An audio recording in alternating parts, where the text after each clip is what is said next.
আমি বলছি কি আমার যদি সেল বাড়ে আমার দাম না বাড়ালেও তো অসুবিধা হচ্ছে না, আমার তো সেল তো বাড়ছে। চিকেনের পিস গুলো দেখো খালি আমরা এরকমই রাখি, একদম মোটামুটি 50-60 গ্রামের উপরে পিস এরকমই দু পিস যায়। দিদি এই যে কালারটা একটু বেশি বেশি লাগছে, কালারটা বেশি বেশি কি বলো তো ভাই? না এটা এই যে তোমাদের যদি লাইটের আলো না পড়ে, এই যে আমার ঘিটা রয়েছে, বাহ চিলি চিকেনের পিস গুলো বেশ বড় বড় আছে। আর কোটিং কিরকম আছে দিদি? একদম অল্প, না থাকার মতো পাতলা, তাই দিদি? ভালো আছো? হ্যাঁ, তুমি কেমন আছো? তাই বলো। এই চলছে দিদি, ভালোই আছি।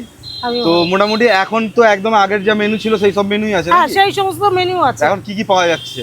পোলাও, ফ্রাইড রাইস, বিরিয়ানিটা তো করি না। বিরিয়ানি কি হবে নাকি তাহলে? না না, বিরিয়ানি হলে আমি খাবো কি? আমি এইগুলো রান্না করে আর খেতে পারছি না। বিরিয়ানি হলে আমি তো ওটাও খেতে পারবো না, তাই বিরিয়ানিটা করা যাবে। এই গন্ধ দুটোতে আমার এই দুটো খাওয়া নষ্ট হয়ে গেছে। রান্না করে না গন্ধে সে খেতে পারে না। আমি জানি সত্যি এগুলো আমি রান্না করি, এগুলো আমি খেতে পারিনি, তাই বিরিয়ানিটা তো আমি খাবো। কিন্তু এই বিরিয়ানির আইটেমটা আমি বিরিয়ানি রাখবে না তাই? না, বিরিয়ানিটা আমি দোকানে গিয়েই খাবো। তাহলে একটু খাবারটা দেখি দাও যে কি কি রান্না হয়েছে। বাহ সুন্দর দিদি, এই যে কালারটা একটু বেশি বেশি লাগছে, কালারটা বেশি বেশি কি বলো তো ভাই? না এটা এই যে তোমাদের যদি লাইটের আলো না পড়ে, এই যে আমার ঘিটা রয়েছে, এইটা যদি লাইটের আলো না পড়ে কালারটা, যেই ঘিটা দেখা যায় এটা যেমন ঘিটার উপরে রয়েছে, এটা কালারটা তো গ্লেজ দিচ্ছে না। কিন্তু এইটা যেই রেখে দেবো, এইটা যেই তুলবো, এটা ঘি যেই মাখানো, কালারটা লাইটের আলোটার সামনে চকচক, লাইটটার জন্য একটু বেশি মনে হয়, লাইটের জন্য আরো বেশি চকচক করছে। মানে অনেক মানুষের প্রশ্ন আছে যে দিদির বাসনগুলোটা কি কালার দিচ্ছে? হ্যাঁ, এটা তো এটা এসে দেখ, যারা খাবে একবার তারা বুঝতে পারবে, যারা না খাবে বুঝতে পারবে না। এখানে হচ্ছে চিলি চিকেন, তাই তো? বাহ চিলি চিকেনের পিস গুলো বেশ বড় বড় আছে। আর কোটিং কিরকম আছে দিদি? একদম অল্প, না থাকার মতো, পাতলা, তাই তো? পুরো পাতলা পাতলা। আমরা খেয়েওছি দিদির খাবার, আমরা জানি। আর না দিলে হয়তো, না দিলে চিলি চিকেন হবে না, চিকেন কষা হবে না, কোটিং না ওই জন্যই দেওয়া। আর এখানে আছে বাহ বাহ বাহ বাহ, একদম লাল লাল চিকেন কষা, একদম কালারটা যা হয়েছে। আর চিকেনের পিস গুলো দেখো খালি, আমরা এরকমই রাখি, একদম মোটামুটি 50-60 গ্রামের উপরে পিস। এরকমই দু পিস যায়, এরকম দু পিস যাবে, তাই তো? যাবে। বাহ। আর ঝোল ওই যে পাতলা ঝোল না, আমার পুরো ওই যে না একদম টাইটালে ঝোল না, একদম গ্রেভি, মানে একদম ঠিক গ্রেভি যাকে বলে, কষা যেরকম হয়, কষা যাকে বলে, পুরো কষা, একদম একদম সুন্দর একদম।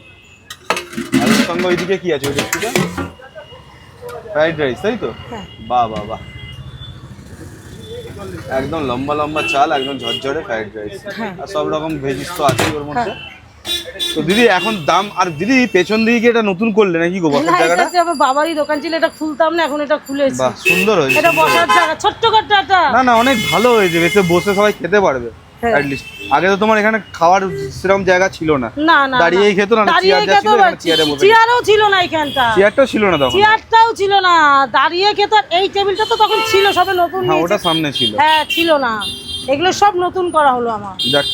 তো দিদি এখন খাবারের দামটা কি করেছো বলো? কি আছে 60 টাকা, 60 টাকাই রেখে দিয়েছো? এখন দাম বাড়াবে না নাকি এত এত খাবার? না আমি বলছি কি আমার যদি সেল বাড়ে আমার দাম না বাড়ালেও তো অসুবিধা হচ্ছে না, আমার তো সেল তো বাড়ছে। সেল বাড়লে সেলের সঙ্গে মার্জিন বেশি আমি 20 কেজিতে আসছি, তাহলে তো সেলটা তো বেড়েছে। ও এখন 20 কিলো করে করছো? 2 কেজিতে যদি 60 টাকা খাওয়াতে পারি, 20 কেজিতে 60 টাকা খাওয়াতে পারবো না? একদমই পারবে, হ্যাঁ। আমি 2 কেজি বেচে যদি 20 টাকা 60 টাকায় দিতে পারি, 20 কেজি বেচেও আমি 60 টাকায় খাওয়াতে পারবো। ঠিক আছে দিদি, তার মানে কম্বো যেটা আছে তোমার ফ্রাইড রাইস আর চিলি চিকেন কম্বো হচ্ছে 60 টাকা, বাসন্তী পোলাও চিকেন কষার কম্বো হচ্ছে 60 টাকা। আর যদি কেউ এই ফ্রাইড রাইসের সঙ্গে যদি কেউ চিকেন কষা নেয় তাহলে 10 টাকা বেশি লাগবে, 70 টাকা, তাই তো?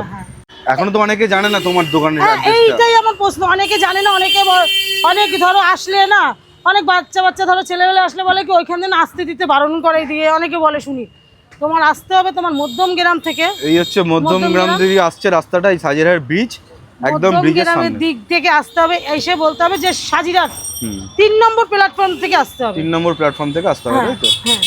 আর মোটামুটি কটা থেকে থাকো সেটাও বলে দাও। 4টে থেকে আসো, যতক্ষণ থাকে খাবার ততক্ষণ থাকি। ঠিক আছে দিদি, চলো আর তোমার কারবার আরো বড় হোক।